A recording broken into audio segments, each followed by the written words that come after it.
What's up, Thrashers, and welcome back once again to the Thrash Maniac 99 YouTube channel, and I am back with yet another album review, and today I'm talking about a band that I've always seen come up in conversation, but never listened to until now. I am talking about the latest offering from Pelican with Flickering Resonance. This comes out on May 16th on Run for Cover Records, and well, like I said, first time ever I've listened to this band. I've heard of them in the past, like in passing and like documentaries and such, but never listened to them. And for those who don't know, this is a post-metal slash post-rock band. I forgot to look up where they're from, but they're from here in the States.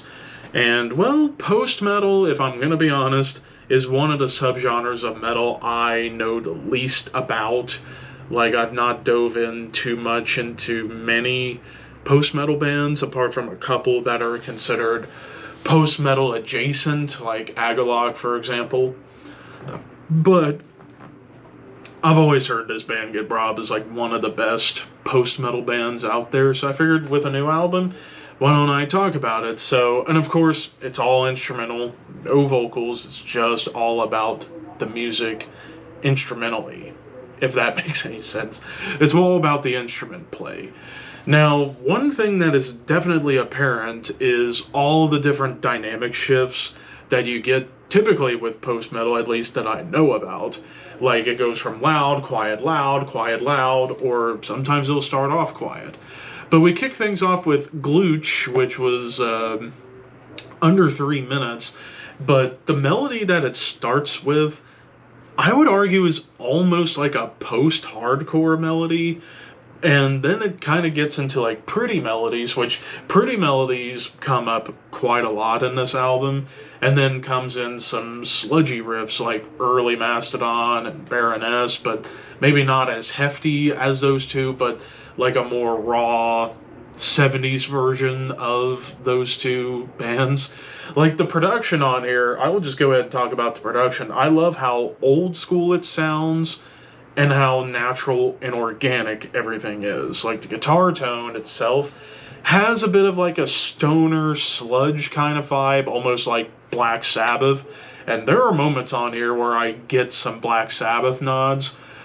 And the drums sound completely natural, like the snare, the kick, the cymbals, everything, the toms, all natural. But the bass, I really like the grisly bass tone on this album too. But it was a cool little way to get this album going, and then into the song Evergreen, where there's lots of cool groove with like more stoner riffs.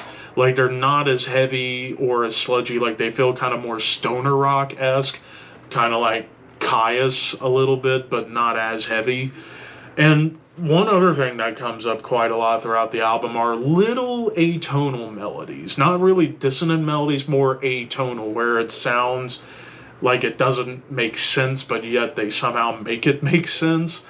And this is right off the bat where I got the good sense of that natural drum sound. And then into Indelible, this is where the heavier moments start to show up. Like, it starts off like, I would say this and Cascading Crescent in particular both start off the heaviest with like sludge metal, like I said, very much in the vein of, again, early Mastodon and Baroness. But I love how the bass really drives this song in particular. And then with this track, and then even later on with a track like Pining Forever, lots of Black Sabbath swagger going on. And then even the ending on Indelible was kind of cool. Like, it's a cool descending end as it fades out. And then into Specific Resonance, more of that like Baroness type of sound with the sludge riffs, and it's also a little more up-tempo, kind of like more modern Baroness a little bit. But I really like the harmonized riffs that come up on here as well to kind of add a little bit of an extra, like add an extra spice to this already pretty solid recipe. And I also really love, especially on this song, I've talked about like the peaks and valleys and the dynamics. It really comes alive on this track, and then towards the end, the tempos shift to a bit more of a doom kind of tempo. And then Cascading Crescent, which is probably the heaviest song on the album. It's really heavy, it's droney, it's sludgy, killer bass lines, and it grooves along very nicely. Pining Forever, kind of, it's still sludge, but it's also pretty doomy, like it's a little bit slower. And again, more of those like Sabbath swagger moments come up. But the thing that really stood out to me about this track were the beautiful clean melodies with tribal drums. I really, really liked that part. And then Flickering Stillness, darker clean melodies. Like the song itself felt a little bit darker, but it does shift around in the mood. But the song itself remains quiet for the most part, like in the dynamic department. It's a little bit on the quieter side. You even get a cool, like, tapping melody. Like, when it comes to leads, there's not really any on here. Maybe a couple of lead melodies on Evergreen and the closer, Wandering Mind. But on Flickering Stillness, you even get some acoustic guitars. And then it does get heavier towards the end. And then the closer, Wandering Mind, I would say this song itself is one of the more relaxing songs on the album. Like, starts off with this cool bass line and clean melody, and while it's doomy on the tempo, all these melodies I just kind of felt like, I'm in a zen right now. But it does build nicely, and it does get heavier towards the end, but I really like the ending with the bass and the drums carrying the mood until the song fades out. But yeah, what I really like about this album personally was all these pretty melodies, whether they be in the distorted department or more especially in the clean guitars. I just really like how melodic this got. Like, it also felt a bit whimsical, like almost like as if I could listen to this while sitting out on the beach, getting a tan, and just like, this is nice.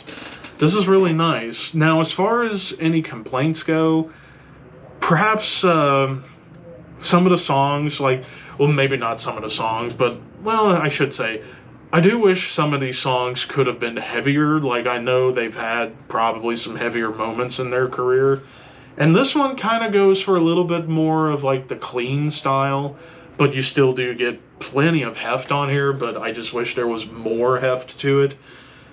But one positive, definitely in its favor, while this is over 50 minutes, it certainly didn't feel like it was 50 minutes. Like, these songs kind of went by a little quick despite being fooled by the lengths. But overall, I still thought this was pretty good. I'll give this a 3.5 out of 5. For my first time with Pelican, I liked what I heard. Well, even though post-metal isn't typically my thing, this was some pretty good stuff. But of course, those are just my opinions. What did you guys think? Let me know in the comments below, and don't forget to like, comment, share, subscribe, all that fun stuff. But until next time, thank you for watching, keep your horns high, and your dreams wet.